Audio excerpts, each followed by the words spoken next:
This Berkshire Hathaway HomeServices Florida Realty property video is presented by Mary Jo Williams. This unique property, located in the rolling hills of North Lake County, is situated on over 13 acres of lakefront pasture and hills. Fiddlers Green RV Park has 26 full-hookup RV sites, two 1,500 square feet, 2-bedroom, 2-bath villas, a 1-bedroom, 1-bath park model, a bathhouse, and laundry. The equestrian amenities are anchored by the 9,600 square feet covered arena, unique to the area, horse barns, stalls, paddocks, tack and feed rooms, and plenty of grazing area. The park has been a long-established venue for many equestrian activities and a great place to camp and begin your exploration of over 100 miles of horse trails in the Ocala National Forest.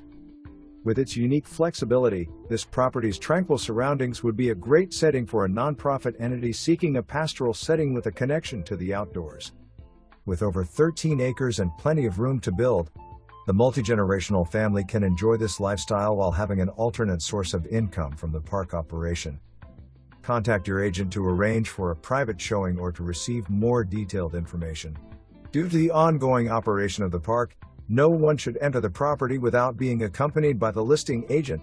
For more information, review the details below or contact Mary Jo Williams at 352-516-6736.